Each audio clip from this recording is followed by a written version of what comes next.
Coucou ma communauté, salut les winners, j'espère que vous allez bien, moi ça va, bienvenue sur Demeure Officielle. Heureuse de vous savoir nombreux en train de me suivre de partout. Si vous n'êtes pas encore abonné à cette chaîne, abonnez-vous, hein. N'oubliez surtout pas d'activer la cloche de notification et de partager massivement les liens de mes vidéos. Alors là, je viens avec une histoire quand même très bouleversante et très choquante, tout simplement parce que il s'agit des hommes de Dieu, ok? Un pasteur qui épouse la femme de son fidèle. Il est même l'architecte des problèmes de ce dernier. C'est dans les moindres détails que je vous explique tout au long de ce contenu. Pour la petite histoire, un élément a surgi comme ça sur les réseaux sociaux de manière anonyme, avec des photos à l'appui. Et il n'y a pas eu des démentis. Mais c'est le contenu de l'histoire qui nous intéresse parce qu'il y a de ceux qui ont confirmé que c'était une histoire vraie et qui connaissaient ce dernier. Donc, le monsieur qui vient nous présenter son histoire sur la toile. Les chrétiens, ceux qui aiment aller à l'église, ceux qui prient, vous allez nous dire, c'est quoi ce type de prière que vous faites avec vos hommes de Dieu, qui vous poussent à détruire ce que Dieu a uni, sous prétexte que c'est le pasteur qui vous a demandé de le faire. Vous allez le comprendre. Un monsieur se plaint du fait que son pasteur a épousé sa femme. Écoutez l'histoire. Mon pasteur a marié ma femme.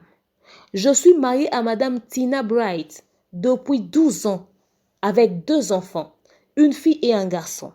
Je l'ai épousée traditionnellement et le mariage des Blancs, c'est-à-dire au niveau de l'état civil. Et je l'ai emmenée pour la présenter à mon pasteur, Moses Adeyo. Nous avons commencé à fréquenter l'église et sommes devenus des membres financiers à part entière. Ah, les membres financiers des églises. Il dit, ma femme a reçu une nomination immédiate il y a 7 mois. Elle a quitté la maison avec nos enfants avant que je ne rentre du travail. J'ai cherché partout et j'ai appelé tout le monde, même le pasteur, sans savoir que le pasteur était l'architecte de mes problèmes. Après un certain temps, le pasteur a même cessé de répondre à mes appels et il a bloqué même ma ligne téléphonique. Je l'ai cherché jusqu'à ce que je vois ces photos hier sur Internet. Et le pasteur prétendait que le Saint-Esprit lui avait dit que la femme que j'ai épousée, que ma femme était sa femme. Est-ce que le Saint-Esprit est-il, telle est la question du monsieur, est-ce que le Saint-Esprit est-il auteur de la confusion? Ma femme depuis 12 ans est maintenant la femme de mon pasteur. Au fait, brièvement, l'histoire c'est quoi? Le monsieur a fait 12 ans de mariage avec son épouse, Madame Tina Bright. Ils ont 2 enfants, un garçon et une fille. Ils ont décidé comme cela de se marier. Ils se sont mariés coutumièrement. Je ne sais pas s'ils se sont mariés avant ou pendant qu'ils avaient déjà des enfants, mais ils se sont mariés coutumièrement et au niveau de l'état civil. Donc, mariage des Blancs. Peut-être même qu'ils sont même arrivés à l'église, je ne sais pas. Mais ils se sont mariés. Le monsieur a présenté son épouse à son pasteur, Moses Adeyo. Et ils sont devenus des membres financiers de l'église à part entière. C'est-à-dire, on aimerait acheter le micro du pasteur. C'est à combien? À 500 $. Moi, je mets 200. Ah, moi, je mets 100. Les membres financiers de l'église. On aimerait construire la grotte de Marie dans notre église. Ils ont contribué. On aimerait construire, je ne sais pas moi, la crèche de Jésus. Ou, enfin bref, ils construisent. Le gars contribue. On aimerait acheter une nouvelle voiture pour le pasteur. La veste du pasteur, la provision du pasteur. Ils étaient des membres financiers à part entière. Alors un jour, le monsieur part au travail. Il laisse son épouse à la maison. Ça, c'est ce qu'il nous dit. Mais pour que la femme quitte un foyer, il y a d'abord des problèmes qui arrivent. Probablement que dans ce mariage, il y a déjà eu des malentendus. Il y a eu des problèmes qu'ils essayaient d'arranger. Que l'homme pensait être juste des simples problèmes. Que c'était des problèmes qui allaient passer. que ce n'était pas des problèmes qui allaient persister, qui se disaient c'est mon épouse. Dans un mariage, il y a les hauts et les bas. Sûrement même qu'il allait rencontrer le pasteur pour lui partager ses problèmes en disant « Daddy, regardez ma femme, je traverse telle situation. Papa, s'il vous plaît, parlez avec ma femme, voyez mon épouse, regardez ce dont quoi on vit. S'il te plaît, homme de Dieu. » Je suis sûre que ça se passait de cette manière-là. Aujourd'hui, beaucoup de couples, quand ils ont des problèmes, ils vont chez les hommes de Dieu. Ils se disent que, en allant voir un homme de Dieu, quand je lui partage mes problèmes, ma situation, il va m'orienter dans la prière, il va me conseiller dans la prière, il va me soutenir dans la prière. Probablement qu'il a partagé à son pasteur les difficultés qu'il avait chez lui. Et ça fait partie des éléments qui ont permis au pasteur de bien avoir sa femme, tout simplement parce qu'il va dire à sa femme. D'ailleurs, quand il est venu me voir, il a dit ça. Quand la femme n'écoute plus l'homme de la maison et qu'elle commence à écouter l'extérieur, c'est quand les problèmes dans un couple commencent généralement. Pas besoin d'être marié. On entend des histoires et on tire des conclusions. La femme, quand elle commence à écouter l'extérieur, c'est quand les problèmes arrivent à la maison. Le jour où Ève a écouté le serpent, c'est en ce moment-là que le problème est arrivé dans le jardin d'Éden. Parce que quand Ève n'avait pas encore écouté le serpent, ils étaient encore en bon terme avec Adam, tout allait très bien, ils se sont baladés, ils ont joué. Le jour où Ève a écouté le serpent, elle a fait ce que le serpent lui a dit. Parce que écouter attire la curiosité. Ce que tu n'as pas entendu ne te poussera pas à chercher au monde. Parce que quand Ève avait écouté le serpent, c'est comme ça qu'elle est allée aussi chercher, elle a vu le fruit. Parce que quand tu écoutes, on te dit, mange, mange, tu prends. Parce que tu as écouté, on t'a dit quoi faire. Si le serpent lui avait juste montré, sans pour autant lui parler, si le serpent lui montre le fruit, elle allait dire, non, ce fruit que tu me montres, très cher serpent, je sais, on m'avait déjà prévenu que je ne peux pas manger ça, parce que si je mange ça, j'aurai des problèmes. Parce que pour que Adam, qui était là depuis longtemps dans le jardin d'Éden, ne touche pas à ce fruit-là, c'est parce qu'il savait. Donc, quand Adam, une nouvelle recrue, une nouvelle personne dans l'équipe, une nouvelle créature, l'accompagnant des luttes, la personne que Dieu lui avait envoyée, la personne que Dieu lui a offert, dit, je te mets Ève de côté. Pour que Ève puisse savoir qu'on ne mangeait pas ce fruit-là, probablement que Adam lui a dit, tu viens dans le jardin, tu m'as trouvé, je suis vieux ici. Ma chérie, ce fruit-là, on ne touche pas. Moi, on m'a dit de ne pas toucher, j'y touche pas. Elle n'a pas touché. Elle a touché parce qu'elle a écouté l'extérieur. Lorsque la femme écoute l'extérieur, c'est quand il y a des problèmes dans la maison. La preuve, Ève avait écouté le serpent et ils ont été éjectés du jardin d'Éden. Et la femme, c'est sûr, quand elle a commencé à écouter le pasteur, c'est ce qui a ramené les problèmes dans son foyer.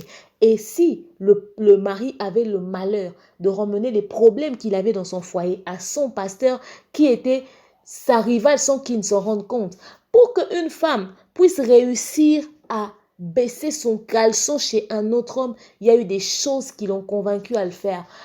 C'est toujours en rapport avec quelque chose. Quand est-ce que la femme a commencé à tromper cette femme? Si déjà, ils ont fait qu'à peine 7 mois, elle a tout de suite eu la promotion. Qu'est-ce qui s'est passé? L'homme a fait confiance à son pasteur en disant, quand la femme dit, je vais rencontrer Daddy, on a rendez-vous avec Daddy, on a prière avec Daddy, etc., etc. Il y a beaucoup d'hommes qui laissent passer ces petites choses. La femme va chez Daddy. Il sait que sa femme est en prière avec Daddy. Comme pour vous, les Daddy, c'est des saints. Comme il est pasteur, il ne peut pas draguer ma femme. La femme du pasteur, elle est toujours généralement très belle. Les secrétaires qui entourent les pasteurs sont généralement très belles. Donc tu te dis, avec toutes ces dames à côté, est-ce qu'il peut vraiment draguer ma femme? La femme allait probablement très souvent rencontrer Daddy. Et il a fallu combien, je voulais dire, de rencontres pour que le pasteur puisse faire accepter à la femme que voilà, c'est toi la femme de ma vie et non lui. Quand vous voyez la gueule de ce pasteur et vous voyez la gueule du mari de cette femme, franchement, nous les femmes, on aime ce qui frappe à l'œil, ce qui est beau. S'ils étaient partenaires financiers, c'est parce qu'il y avait l'argent quelque part. Maintenant même, je veux savoir, le pasteur a séduit la femme parce que c'était la femme qui détenait beaucoup plus d'argent dans ce couple ou parce que c'était l'homme? Parce que l'homme là, il est beau. Si encore c'est lui qui avait l'argent dans le foyer, je ne vois pas ce que la femme est allée chercher chez ce type au visage brûlé. Excusez-moi. Parce que cet homme n'est pas plus beau que son mari. Hein. Mais pour que la femme puisse quitter un homme beau comme ça et qui a aussi un peu d'argent, pour cet homme-là, juste parce qu'il a dit, écoutez, cet homme avec qui tu as fait 2 enfants n'est pas l'homme de ta vie, qu'est-ce que ce pasteur, avant qu'on parle d'envoûtement, a dit exactement à cette femme pour réussir à lui convaincre de cette manière-là? Quelle était la négligence de l'homme à ce niveau-là? Comment est-ce que c'est toi qui présentes ta femme au pasteur, mais tu ne sais plus gérer la suite? Comment est-ce que ça a pu se passer sous ton nez et tu t'en es pas rendu compte au fait? Et ça se passe aujourd'hui comme ça dans beaucoup de couples. Non, ma femme a des responsabilités à l'église. Elle est dans l'équipe des mamans. Elle est dans les réunions de mamans. Tu penses qu'elle part dans les réunions des mamans, hein? Non. Elle, son rôle dans les réunions des mamans, c'est de servir daddy. C'est de s'occuper de daddy. C'est d'entretenir daddy. Tout avec daddy. Quand la femme a eu tout de suite une responsabilité à l'église, le papa n'a pas trouvé ça mal. C'est dans l'œuvre de Dieu. Mais est-ce que l'homme avait la maîtrise de ce que la femme faisait? Peut-être on pouvait dire responsable d'intercession. Mais ça ne veut pas dire que tu ne vas pas surveiller ce que ta femme fait. Qu'est-ce qui a échappé au contrôle de l'homme? Qu'est-ce qui s'est passé? Surtout seulement si la femme commençait à ramener ses problèmes au pasteur. Et l'homme aussi ramenait les problèmes au pasteur. Donc, c'est-à-dire que le pasteur était mieux placé pour vraiment bien créer des problèmes. Parce qu'il va donner X conseils à l'homme et il va donner Y conseils à la dame. Quand la dame va ramener les conseils venus du pasteur et l'homme va ramener des conseils venus du pasteur, ça crée encore une bombe. Ça ne sera pas dans le sens de trouver des solutions à l'amiable, ça sera dans le sens de détruire. Mais quel est cet humain réfléchi, homme de Dieu de surcroît, qui pousse une femme à abandonner son mari et il récupère cette femme-là? Pendant que cet homme de Dieu lit la Bible, il dit que le Saint-Esprit lui a dit que cette femme était la femme de sa vie. Or, la Bible dit que personne ne sépare ce que Dieu a uni. Donc, toi, tu veux dire que ce que Dieu a uni là, ce n'était pas pour toi. Tu as réussi de briser ça et d'entrer là-dedans. Mais si c'était le cas, le meilleur conseil à donner à la femme, ça aurait été, quand vous avez des problèmes, ça ne marche pas, demande le divorce. S'il insiste, tu persistes. Il insiste, tu persistes, tu refuses catégoriquement. On va vous accorder l'éloignement et chacun ira dans son coin. Et c'est dans l'éloignement que tu feras en sorte que tu puisses vraiment disparaître de sa vie. Et quand tu vas vraiment disparaître de sa vie, totalement, il ne va pas avoir de choix, il va décider de tout abandonner. Quand le document du divorce va être signé, c'est comme ça qu'on va se marier? Non. Lui, qu'est-ce qu'il fait? Il te dit, abandonne ton mari et tu prends même les enfants. Pourquoi faire ça à un autre homme, en fait?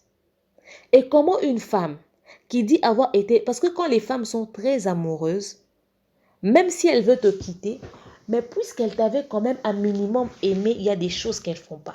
Quand une femme part autant à l'extrême, c'est qu'il y a eu quelque chose de pire au milieu. L'hypothèse que les gens ont sorti de dire que ce pasteur était un bourreau, ou encore que la femme s'est fait envoûter par le pasteur, je pense même que c'est l'élément à prendre plus en compte. Après aussi, il faut savoir que la femme, quand tu réussis à la voir par des sentiments, elle est pire qu'une personne envoûtée. Pire qu'une personne envoûtée. Surtout si dans les sentiments, tu as réussi à la voir et que là-bas, tu la mougou hyper mieux que le gars. Parce que si seulement le pasteur la mougou hyper mieux que le gars, et dans les sentiments, le gars réussit à la voir, elle est pire qu'une personne envoûtée. Les femmes n'ont pas forcément besoin de fétiches pour les avoir. Cette façon de penser-là, vous ne connaissez pas les femmes en fait. Nous, on part par des sentiments. Mais pour le cas de ce pasteur, c'est à cause de sa gueule que beaucoup se mettent à conclure que c'est envoûtement. Il a tellement la gueule d'un envoûteur, je ne sais pas si ça se dit, que on commence même à conclure que c'est envoûtement caché derrière. Mais maintenant, votre histoire de le pasteur m'a fait ça. Beaucoup de personnes viennent se plaindre de ça. Mais il y aura encore demain un autre type qui va tomber dans le même piège. Eliane Bafeno est venue ici pour dire qu'elle avait un problème avec le pasteur Moïse. Il y a un moment, j'ai rien contre toi. On attend de remplir 2 fois le stade de martyr et puis après on t'oblige de te marier. Mais dans l'autre temps, l'histoire d'Eliane Bafeno, c'était quoi? Eliane Bafeno était fiancée à Christian. Christian présente Eliane Bafeno à Yamomo. Et Yamomo commence à avoir des histoires avec Eliane Bafeno, qui détruit même son fiançailles avec Christian. Encore un homme de Dieu. C'est vrai que l'histoire d'Eliane Bafeno, ça a l'air d'un film d'Indien, quoi. Très rocambolesque, qu'on ne comprend pas, comme le dit le coach Amond Chic. Mais ça va un peu dans le même sens dans le scénario.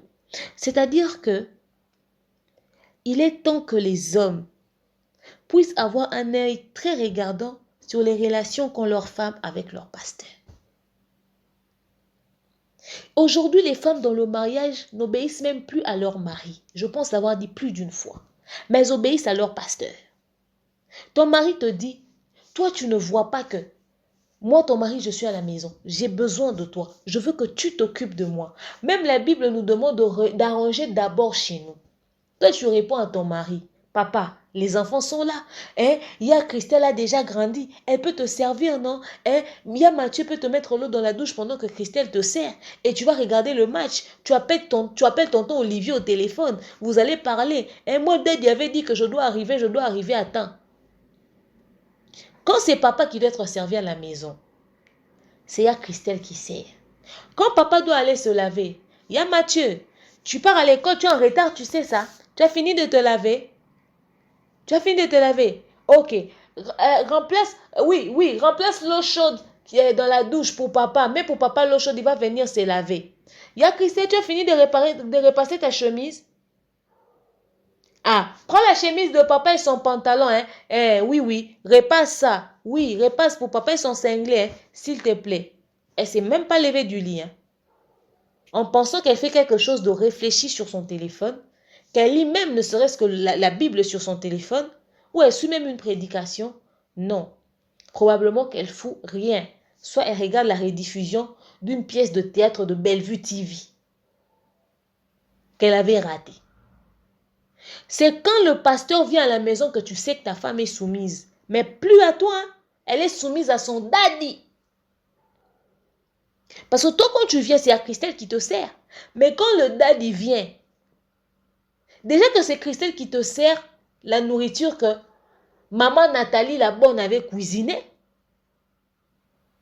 Mais le jour où le pasteur vient, c'est ton épouse qui part faire les achats. Pourtant, c'est maman Nathalie qui fait les achats. Même de la provision de la maison. Le jour où le pasteur vient, c'est elle-même qui part faire les achats. Quand toi tu dis je vais manger pommes de terre, maman Nathalie part acheter les pommes de terre que maman Nzouzi vend au coin de l'avenue avec la peau déjà morte, très fatiguée, qui a déjà pris beaucoup de soleil. Mais le jour où le pasteur vient, quand il va manger les pommes de terre avec les mbisi à maï, il faut qu'elle aille vers le fleuve, à Mboudi, pour acheter ce qui a pompage, ou à Mimosa, vers le fleuve, pour acheter le poisson chez les pêcheurs. Pourtant, quand toi tu demandes mbisi à maï, maman Nathalie va acheter dans les vivres frais. C'est des kilos. Et pour acheter les pommes de terre, elle monte juste à Lupin ou à Matadi Kibal. Elle dit je vais chercher les pommes de terre et à frais. Pour ton pasteur, pour votre pasteur de l'église. Et quand elle vient, c'est elle-même qui cuisine de ses propres mains. Toi, ça fait longtemps que tu n'as plus bouffé la nourriture de ta femme. Tu bouffes de maman Nathalie. Pourtant, tu as épousé ta femme. Mais quand c'est le pasteur qui vient, le pasteur ne l'a pas épousée, mais elle cuisine pour le pasteur. Et quand elle finit de cuisiner, toi, d'ailleurs, on peut te servir dans les plats standards de la maison et tout ça. Mais peut-être même qu'en passant, elle va entrer dans un supermarché pour acheter un autre thermos ou d'autres assiettes en porcelaine. Ou même, elle va prendre les assiettes que vous sortez pour les visiteurs. Elle sert papa, pasteur. Que ça puisse être beau. Mais toi, elle s'en fiche. Elle va prendre les assiettes de tous les jours. Elle ne peut même pas dire que les dimanches, on sert papa avec les assiettes des visiteurs. Elle sort les assiettes, elle sort les bons couverts que toi, tu n'as jamais vus. Parce que quand on te sert, la fourchette a déjà des rouilles à côté. Tu vas faire comment c'est ta maison? Tu manges. Tu te dis, ma femme est fatiguée, elle a géré la maison. Non, elle était sur Bellevue TV, Candy Star, elle a fini toutes les épisodes. Elle est même allée sur les séries qu'elle avait ratées qui sont passées dans les débuts de Bellevue TV. Elle finit là-bas, elle dit, bon, Demeure avait mis une série sur sa chaîne, on va aller suivre Victime. Elle part suivre Victime. Elle n'a jamais été fatiguée. Elle était sortie, elle était allée chercher des perruques, la maquilleuse, les cils, toutes ces choses. S'habiller, c'est ce qu'elle fait. Mais quand tu reviens, elle est exténuée. Et elle a cuisiné pour le pasteur, elle dresse la table pour le pasteur, elle tient même le bassin pour que le pasteur se lave les mains. Et quand elle veut ramener le bassin d'eau, puisque vous êtes tous à table, pour toi, elle dépose. Parce qu'elle doit servir le pasteur dans son assiette. Vos femmes deviennent soumises à leur pasteur. Et plus à vous. Ça, vous ne voyez pas, hein. Vous pensez que ça part dans le compte de respect à l'homme de Dieu. Toi, l'homme de la maison qu'il a épousé, ne te respecte pas, il ne respectera aucun homme, même si c'est de Dieu, qui vienne du ciel ou pas. Aucun autre homme enlevé de Dieu derrière. Si c'est seulement homme, tu ne peux pas respecter un autre homme plus que moi. Tu ne peux pas mieux traiter un autre homme plus que moi. De Dieu ou pas, on s'en fiche. Le problème, c'est que l'attention que tu accordes à un autre homme à l'extérieur, tu ne peux pas. Il y a des femmes qui respectent leur pasteur. Oh, lenga pasteur, mais mon balini. Si le pasteur parle, elle croise les bras, elle baisse la tête. Mais quand c'est son mari, il parle. Nanina, nanina, elle tremble même. Nina, alengisaka. Voilà les cas comme ça, ça nous amène dans ça. Et puis, mais l'envoûtement est bête. Hein. Si on l'a envoûté, c'est encore bête. Et puis tu prends les enfants, tu pars avec dans ta folie. Aujourd'hui, les femmes font des choses. Je vais vous raconter des histoires bientôt. J'ai l'impression qu'on va reprendre les story time. J'ai l'impression que ça sera pour bientôt les lives des story time que je faisais autrefois. Les femmes font des choses dans le mariage que vous n'allez même pas y croire. Il faut qu'on remette les chibaou et les chibindi. Il y aura des femmes qui vont mourir ici dans les rues. Parce que c'est devenu de trop. Alors elle abandonne son mari. Elle part avec les enfants à cause de son pasteur. Et après demain, si vous voyez que les gens ne veulent plus se convertir, vous dites que les gens sont des athées. Vous commencez à leur traiter de tout. Après avoir vu ça, vous avez une idée de combien d'hommes de Dieu ont des fidèles dans leurs églises et ils se comportent aussi mal. Et puis le comble dans cette histoire, il y aura des fidèles dans l'église qui seront au courant de cette histoire, qui sauront que ce pasteur a arraché cette femme à un homme. Mais qui vont continuer de venir, ils baissent aussi la tête et le pasteur met sa main dessus. C'est pour qu'ils te transmettent quoi au fait? Après, il y aura des discours du genre, moi je ne vais pas à l'église pour l'homme de Dieu, hein, je vais à l'église pour moi. Donc tu te mélanges avec quoi au fait? Il est temps que vous puissiez, on ne dit pas que tout le monde est saint ou au fait qu'il y a des églises plus saintes que d'autres et tout ça. Moi, je ne juge personne. Il y a de ces églises où ils peuvent avoir leur attitude, mais quand même, il y a le minimum. Tu ne peux pas aller dans une église comme ça. Et à cette femme-là, et à sa famille qui a accepté le mariage avec ce pasteur-là, si la fille était envoûtée, sa mère était envoûtée, son père était envoûté. Voilà ce qui me ramène à croire que c'est peut-être probablement la femme qui avait beaucoup plus de chicon, de fric, d'argent, de money que l'homme. Parce que si ce n'est pas le cas, c'est le pasteur alors qui a beaucoup plus d'argent, c'est influencé la famille. Comment cette famille a été capable, si l'homme l'a épousé vraiment comme il le dit, a été capable d'accepter encore la dot de ce pasteur-là? C'est quel type de famille? Et l'homme, le pauvre, il cherche partout, il ne retrouve pas. Et il voit la photo sur les réseaux sociaux.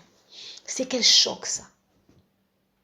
Vous avez une idée de ce que ça fait de ne pas être au courant de quelque chose et de découvrir ça sur la toile au même moment que tout le monde. Et une histoire où c'est toi l'acteur principal au fait. Regardez vous-même en image les deux enfants de ce couple. Regardez comment est-ce que la femme est l'être la plus dangereuse de foi. C'est vrai que les hommes sont dangereux. Mais depuis Ève, moi, en tout cas depuis l'histoire de Ève, moi la femme, Je la regarde, hein. Je suis une femme. Mais quand je pense au fait que je suis une femme et c'est qu'une femme est capable de faire, je dis qu'aussi longtemps que on sera sur terre, l'être la plus dangereuse sera la femme. C'est vrai qu'on aime nous dire qu'on est on aime dire qu'on est les êtres faibles, mais c'est vrai que les hommes sont dangereux, mais la femme, quelqu'un qui supporte 9 mois de grossesse, qui crée être humain en elle, il faut avoir peur d'elle. Oui. Ça, c'est un conseil que je vous donne. Quelqu'un qui crée être humain en elle et qui porte être humain en elle pendant 9 mois. Et en dehors de ça, il faut sortir être humain. La douleur de l'enfantement, personne ne peut supporter ça. Aucun homme ne supportera la douleur de l'enfantement. C'est comparable à 20 fractures. Il y a, hein, tu te fractures 20 fois. C'est ça, hein? C'est comme ça qu'on calcule ça. Ou tu te fractures combien? 2 fois, 3 fois. Donc, genre, tu t'es fracturé, maintenant, cette douleur-là que tu ressens. C'est douleur d'accouchement. J'ai lu ça quelque part sur Google. La douleur de l'accouchement est insupportable. Maintenant, la femme ne supporte pas une grossesse, ne supporte pas un accouchement. Nos mamans faisaient 15, 12, sans péridurale. Quelqu'un de comme ça, on te dit que c'est elle qui a pris pomme qui a donné à Adam au jardin d'Éden. Tu dis peut-être qu'on a menti sur elle. Tu ne peux pas douter. Tu ne peux pas. Tu ne peux pas. Tu n'es jamais tombé enceinte, tu ne sais pas ce que c'est. La femme est l'être la plus compliquée. Laissez tomber qu'on ne vous baratine pas.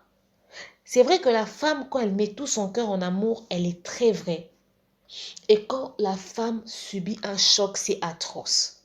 Ça, c'est sûr. De ce côté-là, on est faible. Mais quand la femme t'a dans sa ligne de mire, si elle veut te faire du sale, frère, tu sortiras carbonisé. Parce que ce que cette fille a fait à cet homme, le gars peut être capable de marcher et d'avoir des vertiges et de tomber. Il marche, il tombe. Il peut même être en train de dormir, mais il se rend compte qu'il a les yeux ouverts. Il peut subir un traumatisme.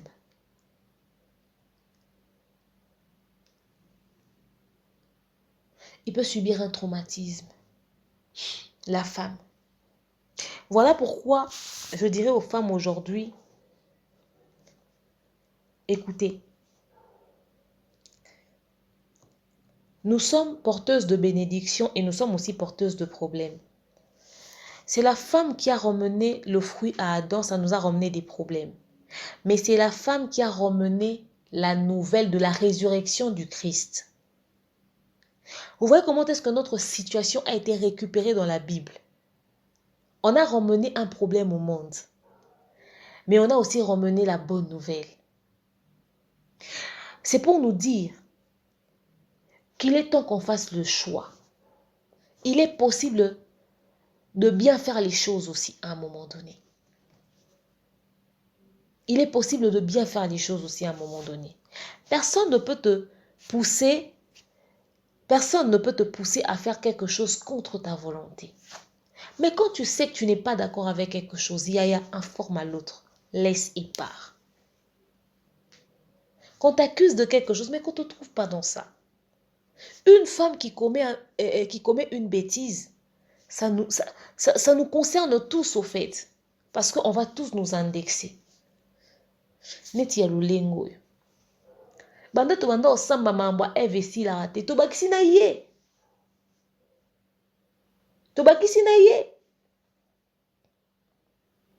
C'est triste.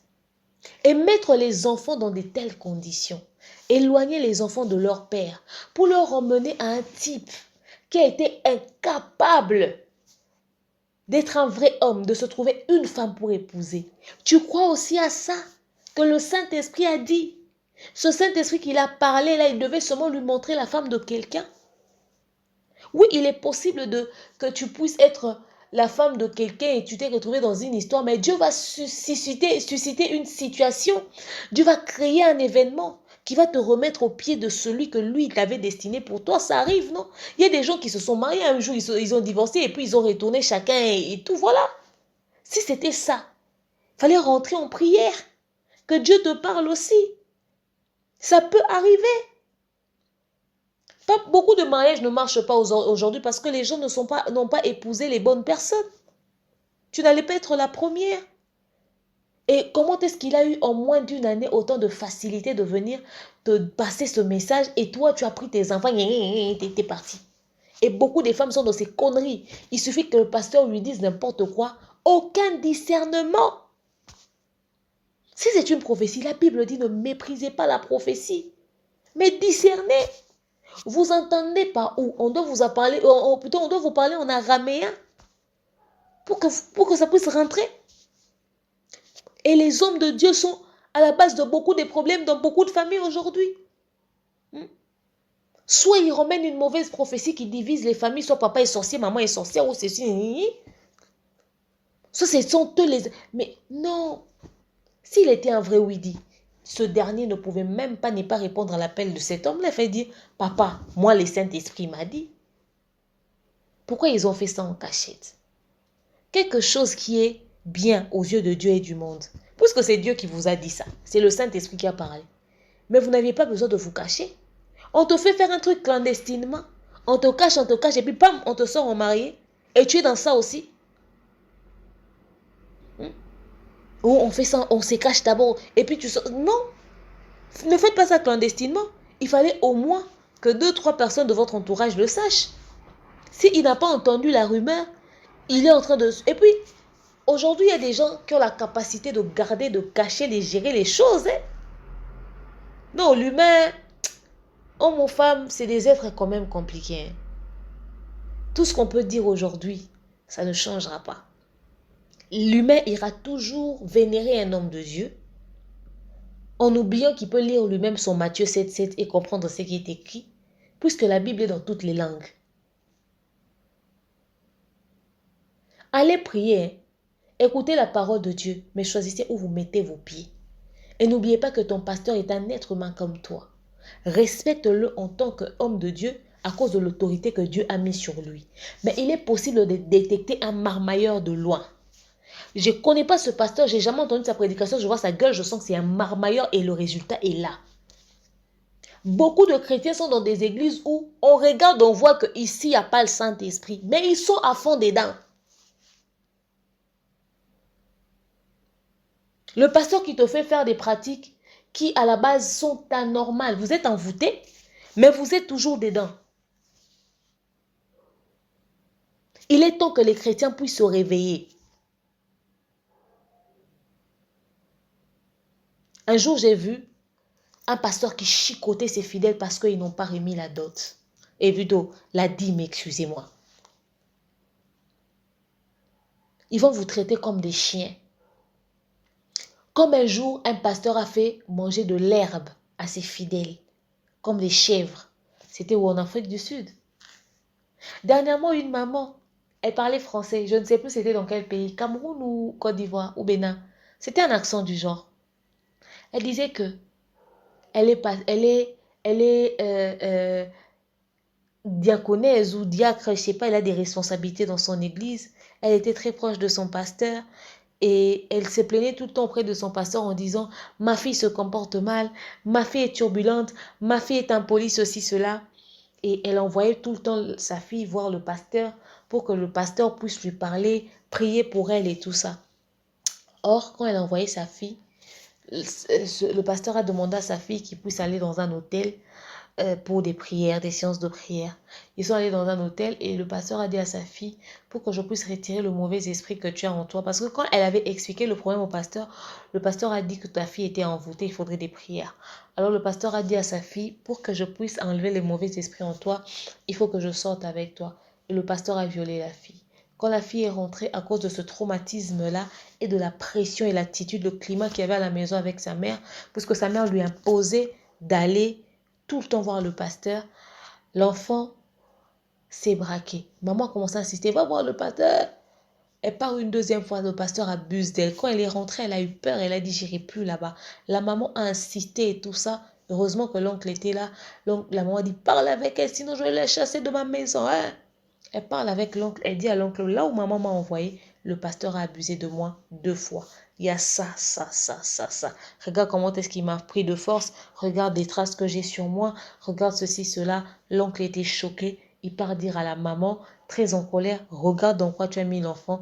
La maman choquée, scandalisée, et ils vont à l'église. Pourtant, il parlait bien avec la femme du pasteur, mais le pasteur a réussi à monter tout le monde contre elle, et c'est devenu un dossier purement juridique. Ils sont même en justice en train de vouloir trancher le problème. Je n'ai même plus suivi la suite de ce dossier. Je ne sais même pas comment est-ce que ça a été conclu. Encore une confiance aveugle envers un homme de Dieu. Il est temps que vous puissiez vous réveiller, les chrétiens. Choisissez où vous mettez vos pieds. On ne vous demande pas de parler à l'église. Il faut prier. Mais vous priez où? Chez qui? Est-ce que Dieu ne peut pas vous... Est-ce que vous, dans vos prières, vous cherchez seulement l'argent? Et puis, tu peux même passer ton temps à prier pour que Dieu bénisse ton pasteur, bénisse ton église, bénisse votre ministère. Mais est-ce que vous priez aussi pour demander, est-ce que Dieu, tu peux me montrer l'état d'âme de mon pasteur? Est-ce que Dieu, tu peux me convaincre que je suis au bon endroit? Ce ne sont pas des prières à faire. Est-ce que l'état d'esprit de ton pasteur ne peut pas devenir ta préoccupation? Est-ce que tu ne peux pas chercher à savoir, Seigneur, est-ce que l'église où je suis, c'est là où tu me vois? On peut aussi commencer à prier pour ça. Les pasteurs sont à la base de beaucoup de problèmes qui se passent dans notre communauté. Regardez ce pasteur qui récupère la femme de quelqu'un. Et il y a beaucoup de pasteurs qui ont récupéré les femmes de beaucoup de fidèles. Partenaires financiers, les femmes ont des responsabilités dans les églises et les hommes ne sont pas au courant que leurs pasteurs couchent avec leurs épouses. Beaucoup de femmes mariées sortent avec leur pasteur dans l'église de Dieu. Et c'est très fréquent. Celui qui nie, on va balancer des photos ici et des voices, vous allez être choqués. Même les femmes de grandes personnalités de nos pays ici, africains, ou même d'ailleurs, sortent avec les pasteurs. Il y a des femmes qui prennent des avions pour venir dans d'autres pays, pour sortir avec des pasteurs. Il est temps que les hommes puissent avoir un œil regardant sur les relations qu'ont leurs femmes avec leurs pasteurs. Mais il y a aussi des hommes qui sortent avec les épouses de l'épouse de leur pasteur. Ça arrive. Je connais l'histoire d'une maman pasteur, je vous la raconterai, qui a des relations avec 2 fidèles de son église, 2 hommes mariés de son église. Et ça avait pété. Et comment ça avait pété, je vais vous raconter. Donc bref, très chers amis, il faut choisir où est-ce que vous allez prier. Et les hommes, quand vous voyez que votre femme commence à avoir de l'exagération en ce qui concerne l'œuvre de Dieu, à tout en dire dad, il faudrait discipliner ces choses-là, recadrer ces choses. Elle peut servir Dieu, mais tu dois être sûr de ce que ta femme fait exactement concrètement. On n'est jamais sûr de rien, mais mieux vaut vérifier. Parce que sinon, tu risques de te retrouver dans ce genre de situation. C'est sûr qu'il y avait des choses qui se passaient sous le nez de cet homme, mais il était aveuglé. Et le résultat est là. Qu'est-ce que vous donnez comme conseil à cet homme? Doit-il passer à autre chose? Doit-il aller chercher sa femme? Qu'est-ce que vous lui prodiguez comme conseil? La vie est faite de beaucoup de choses. Il est temps que les chrétiens se réveillent. Bon courage à ce pasteur, mais le karma existe. Je vous aime, je vous porte dans mon cœur. Je vous dis à très prochainement. Bisous, bye.